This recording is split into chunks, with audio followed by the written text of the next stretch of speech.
Alhamdulillahi Rabbil Alamin. Que signifie le jeûne du mois de Ramadan? Le jeûne en lui-même, la définition linguistique du jeûne, c'est quoi? C'est l'abstinence.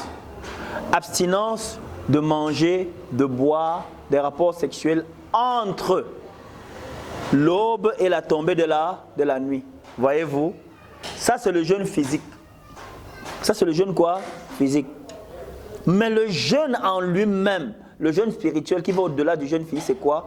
C'est le fait de s'abstenir non seulement de manger et de boire, des rapports sexuels légaux entre l'aube et la tombée de la nuit, mais également de tous les interdits. Parce que ce n'est pas seulement, n'est-ce pas, la bouche ou le sexe qui jeûne, c'est tous les membres organiques qui jeûnent. Et l'exemple est clair dans l'histoire de l'islam. Une femme jeûnait en journée et priait toute la nuit. Mais celle-là nuisait à qui? À sa voisine.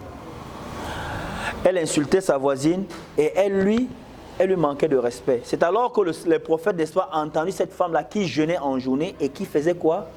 Qui nuisait à sa voisine. Le prophète l'a donc invité, n'est-ce pas, en lui tendant, n'est-ce pas, de la nourriture. Il dit, madame, tenez. Il dit, non, j'ai jeûné. Il dit, non, comment peux-tu jeûner, n'est-ce pas? Et c'est toi que j'ai entendu insulter votre femme. Le jeûne n'est pas seulement l'abstinence de manger et de boire, n'est-ce pas, entre l'aube et la tombée de la nuit, mais c'est s'abstenir de tout péché. Comment peux-tu jeûner, n'est-ce pas, et manquer de respect ou insulter celle-là? Il y a beaucoup de ceux qui s'abstiennent de manger et de boire. Donc c'est ceux qui font le régime. Et trop peu de jeûneurs qui jeûnent véritablement. C'est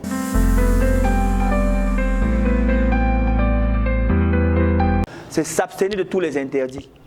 Et tous les interdits mentionnés dans le mois de Ramadan sont tous les interdits en dehors du mois de Ramadan. Voyez-vous? C'est pourquoi nous comprenons, nous sommes surpris de comprendre qu'au mois de Ramadan, les gens, n'est-ce pas, ils deviennent en accord avec la parole. Le mal s'extombe comme si, n'est-ce pas, le diable était aux arrêts. Voyez-vous? Le diable est aux arrêts. Beaucoup se conforment à la parole, même si tous ne se conforment pas. Voyez-vous, Dieu n'est pas le Dieu seulement du mois de Ramadan. Dieu est un Dieu atemporel de tous les temps. C'est Dieu qui a créé l'espace et le temps. Mais quand Dieu met le jeûne du mois de Ramadan, c'est pourquoi les gens parviennent à la piété. Donc le jeûne du mois de Ramadan, c'est comme un stage accéléré d'un mois, 29 ou 30 jours, dans lequel les prières, les récompenses attribuées aux prières sont décuplées. Comment on appelle? Les lectures du Saint-Coran, le bien que tu fais aux gens, la charité, le relier les liens de sang, l'assistance des pauvres, tous ces actes d'adoration voient les récompenses décuplées. Mais maintenant, Dieu voudrait que, au cours de ce mois de totale dévotion à Dieu, comment on appelle, de bienfaisance, d'assistance des pauvres et de relations de bon voisinage, que nous puissions, que ça devienne des réflexes pour nous et nous adaptions cela aux 11 autres mois à venir. Voilà comment Dieu voudrait qu'on vive. Il ne voudrait pas qu'on soit croyant au mois de Ramadan, au sortir du mois de Ramadan, on se rattrape dans le mal. Non, ça veut dire qu'on n'a pas compris le mois de Ramadan. C'est pourquoi si l'humanité avait compris la symbolique, le but de la légifération du mois de Ramadan, c'est qu'aucun mal n'existerait plus sur terre. C'est ça en fait le but de l'instauration du jeûne du mois de Ramadan.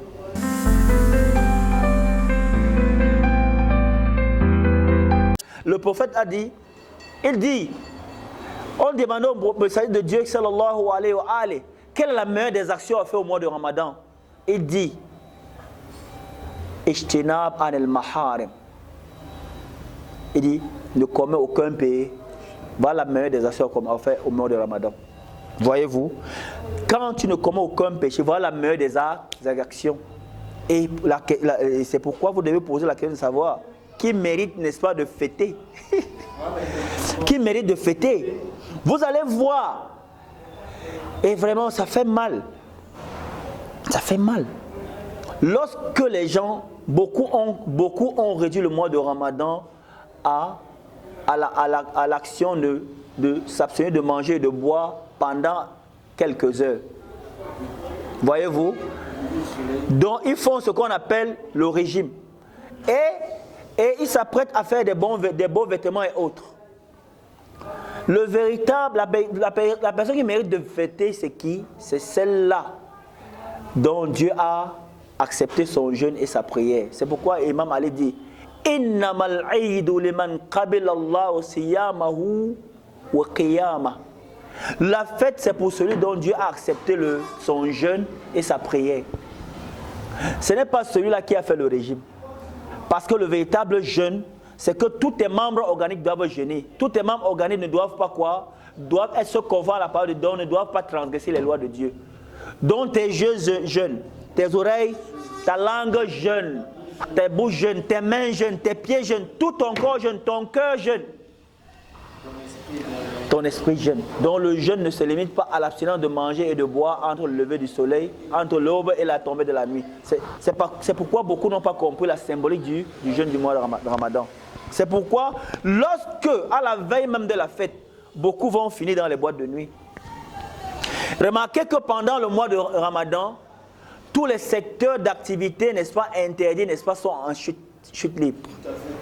Posez-vous la question de savoir qui sont ceux qui y vont. C'est les musulmans. C'est automatique.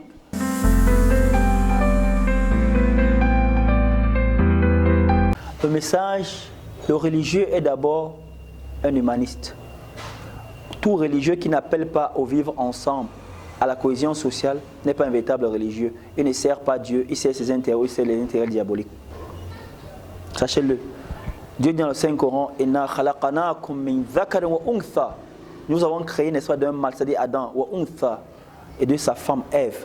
Wa ja'alnakum shu'uban wa qaba'ila lita'arafu. Nous avons fait de vous des tribus et des races pour vous entreconnaître.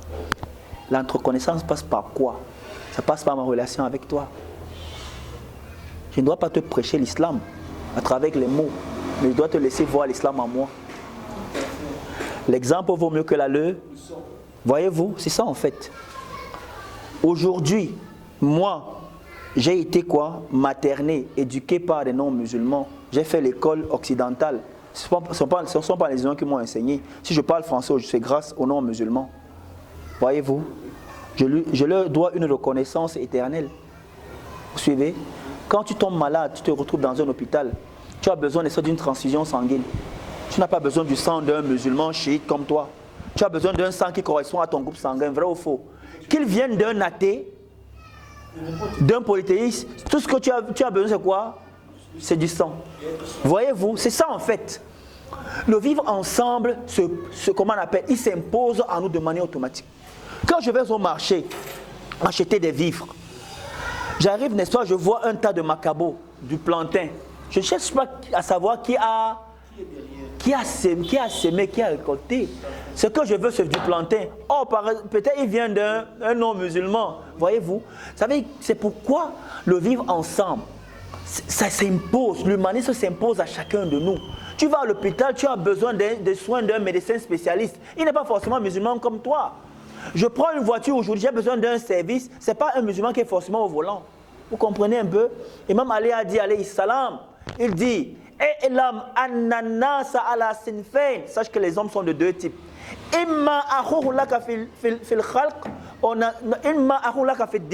Soit c'est ton frère, sache que les hommes sont de deux types. Soit c'est ton frère parce que vous partagez la même croyance, la même religion, ou c'est ton frère parce que vous êtes tous descendants d'Adam. Au-delà de la conviction unitaire religieuse, il y a ce qu'on appelle la fraternité adamique. Nous sommes tous descendants d'Adam. Nous partageons le même ciel. Nous avons le même soleil, nous partageons le même espace, le même sol, la même terre, les mêmes intérêts. Pourquoi nous entredéchirer pour les intérêts égoïstes? Voyez-vous, le vivre ensemble s'impose en nous.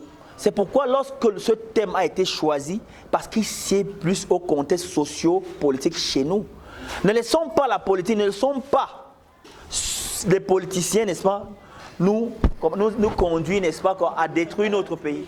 Voyez-vous? Donc, soyez lucides, soyez conscients. Tous les choix que vous devez faire, vous devez réfléchir avant de porter votre choix sur un candidat ou sur un autre. Ne prenez pas de décisions, n'est-ce pas, qui vont vous rattraper demain.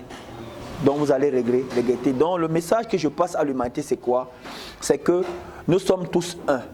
Nous avons l'humanité en partage. La foi ne devrait pas nous diviser.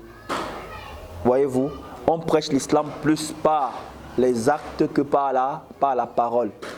Et il faut que chaque être humain sache. Le Dieu a dit dans le Saint,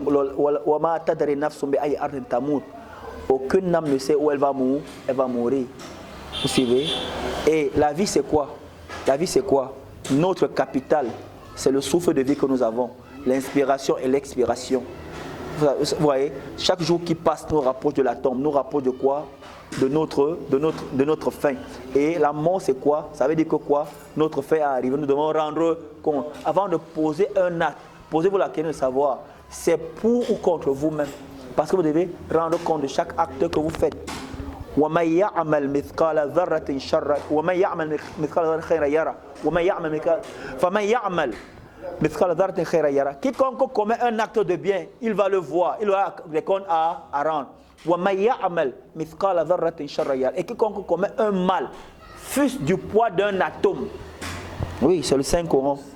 Même si le mal, peu importe l'infiniment petitesse du mal, il aura des comptes à rendre. C'est pourquoi chaque personne est son propre quoi? Son propre observateur, son propre habit. Hasibu qabla an tuhasabu. Faites le décompte de vos œuvres avant que Dieu ne le fasse à votre place. Voyez-vous, avant de poser un acte, posons-nous la question de savoir, est-ce un bien ou un mal pour nous, pour moi-même. C'est là, justement. Donc, c'est justement là le message que je vais passer à chacun de nous, en commençant par moi-même.